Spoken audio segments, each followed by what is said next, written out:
রাসেল হইলো আমার শালা, আমি হলো আমার দুলাভাই। এই টাকা পয়সা নিয়ে যাই আহি, কারণ বিশেষ তো লোক ছাড়া হয় না। এই জন্য এই রাত্রে টাকার ব্যাগ আমি বাসায় দিয়ে যাই, সকালে আবার টাকার ব্যাগ নিয়ে অফিসেও যাই, অফিস করে বিদেশি টাকা কিনে গেছে।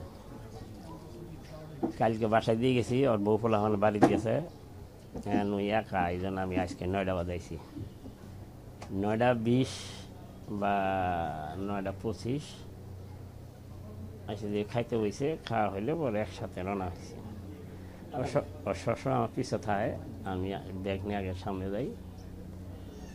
এদিকে গেছি, পরে ওইখানে মনে করেন যে দুইজনে 2 পিস্তল ধরছে, আর পিছের সাইড 2জন, সামনে 2জন, মানে ছুরি হাতো। আমি তখন ব্যাগ দিই নি, এখানে পাড়াবাড়ি করছে, আমার ফটো দেখছেন। পাড়াবাড়ি করার পরে রাসেল আল্লাহ পিছিয়ে যায়, কইলো যে দোলাই ব্যাগ ছেড়ে দেন, ব্যাগ ছেড়ে দেন, কারণ ওর কাছে পিস্তল। তখন মনে করেন আমি চই দেখিনি। তখন আমি বললাম যে ভাই টেয়ার ব্যাগ নিয়ে গেল গো, আমাদের ব্যবসার টেয়ার ব্যাগ নিয়ে গেল। তখন একটা ছেলে বললো যে ব্যাগটা ধরেন। যখনই কইছে ব্যাগটা ধরেন, তখন আমার ফাল মেরে ওই কেবল হুন্ডা তুলছে, হুন্ডা ব্যাগটা নিয়ে আমার ঘাড়ে নিছি। আবার ওই লোকের আমার কাছে যে ব্যাগ নিছে, আমি আবার ওই লোকের কাছে ব্যাগ নিয়ে নিছি। যেই ব্যাগ নিছি ঘাড়ে নিতে পারি নাই, এরই মধ্যেই মনে করেন যে পিছনে শব্দ হয়েছে। তো ভাবছি বোধহয় গুলি করছে। পরে এই আলোকে নিয়ে গেছে, ও আবার আমারে আলোকে গেলাম। আলোকে কয় কি কয় যে না, যে ছিনতাই গাড়ি গুলি করছে, আমরা গুলি বাই করতে পারবো না, সোহরাওয়ার্দী নিলাম সরকারি হাসপাতাল। পরে সোহরাওয়ার্দী গেলাম।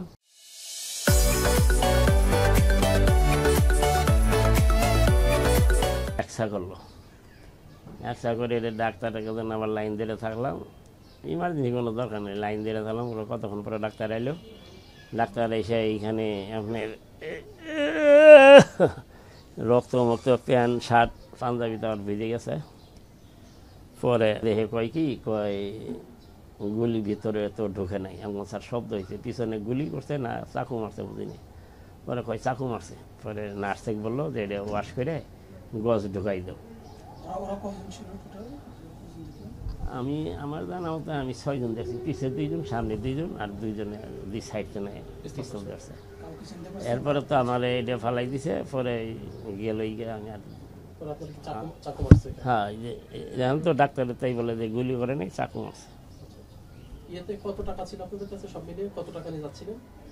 এটা তো 3 খান্তি বললাম যে স্যার আমরা হলাম কেরিয়ার, আমরা নেই আনি, ব্যাগ নিয়ে যাই আনি। ওর মধ্যে কত টাকা ছিল, এটা মোশারফ, রাসেল, মিজান, ওই 3 জন বলতে হলো। 3 জন কাউন্টারে থাকে, লেনদেন করে।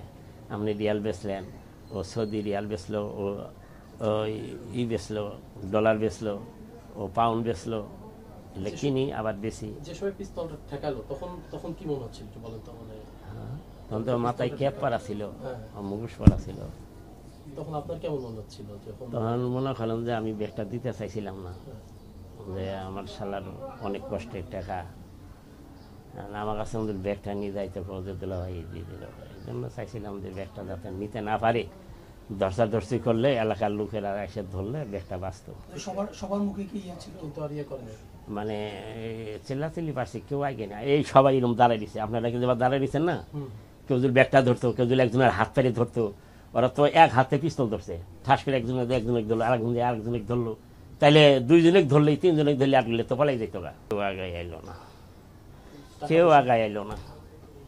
মানে ওই ছেলেটা যে আমাদের এই ছবি ধরলো, পরে কইলাম যে ভাই ছিনতাইকারী ব্যাগ নিয়ে যাইতেছে, ব্যাগের মধ্যে টাকা। তখন ও বললো যে ব্যাগটা ধরেন। তখন আমি আবার যা ব্যাগ ধরছি, তখন এই যেগুলি করছে। যদি আমি যখন ব্যাগ ধরছি, পাড়াপাড়ি করতেছি, তখন 1 মিনিটে কর না, তো 5 মিনিট আগে পাড়াপাড়ি হয়েছে। ওরা 6 জন, আমি একা ব্যাগটা ছাড়িনি। আমি ভাতের বাটি ফালাই দিছি, স্যান্ডেল ফালাই দিছি, ব্যাগ ছাড়িনি। পরে যখন 2 জনে হাত পেরে ধরে ব্যাগটা নিয়ে নিল, পরে ব্যাগ নিয়ে যখন হোন্ডা তুললো, তখন আমি বললাম ভাই আমাদের ব্যবসা টেহা নিয়ে যাইতেছে, ব্যাগের মধ্যে টেহা আছে ভাই, টেহা আছে। তখন 2 জনে বললো যে ভাই ব্যাগটা ধরেন। একজনে বললো আপনার মতন জোয়ান। আমি বললাম তাহলে জোয়ান ছেলে তো 2 একজন থাকতে পারে।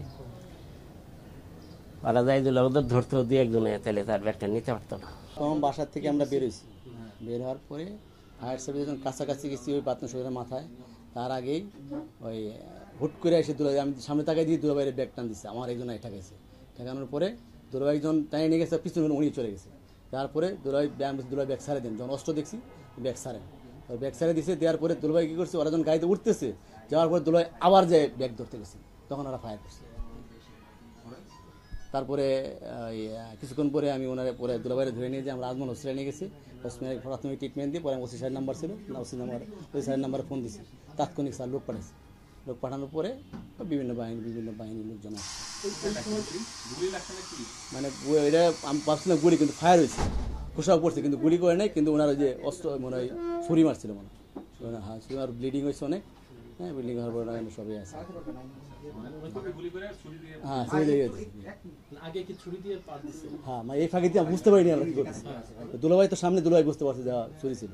ছুরিতে পার হ্যাঁ দিছিল। মার দিছে আর অস্ত্র ঠেকাইছে। তো এরকম অস্ত্র অনেক লোক ছিল, কিন্তু কেউ আমাদের আগে আসে।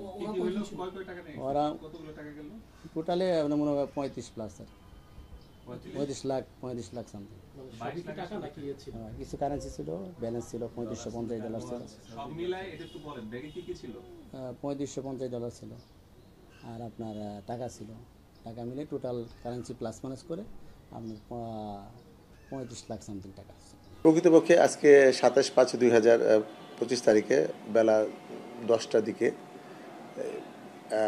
জনৈক রাসেল এবং তার বোন জামাই দুলাভাই জাহিদুল হক নামে দুজন ব্যক্তি তাদের বাসা থেকে কিছু টাকা তাদের অফিসে 10 নম্বর অফিসে মানি এক্সচেঞ্জে নিয়ে যেতেছিল। বাসা থেকে বের হওয়ার পর ফায়ার সার্ভিসের গলিতে তাদেরকে গতিরোধ করে 1-2টা হুন্ডায় 4জন বা 5 জন এরকম আমরা যেটুকু জানতে পেরেছি, 4 থেকে 5 জন। পরবর্তীতে তাদেরকে ফাঁকা ফায়ার করে তাদের থেকে একটা টাকার ব্যাগ ছিনিয়ে নিয়ে যায়। এই প্রকৃতপক্ষে যে একজন আহত হয়েছে জাহিদুল হক, সে আসলে গুলিতে আহত হয়েছে না অন্য কোনো ছুরি আঘাতে আহত হয়েছে এ বিষয়ে আমরা খতিয়ে দেখছি। তো আমরা ভিকটিম চিকিৎসাধীন আছে এবং বর্তমানে সে বাসায় চলে গেছে চিকিৎসা নিয়ে, আপাতত সে সুস্থ আছে। আমরা এটা নিয়ে কাজ করছি। আমরা আসলে প্রকৃতপক্ষে বিভিন্ন অ্যাঙ্গেলে দিক মাথায় রেখে কাজ করতেছি, কারা এই ঘটনা ঘটাইতে পারে। প্রকৃতপক্ষে আমরা একজনকে গ্রেপ্তার করেছি, তাকে জিজ্ঞাসা চলতেছে।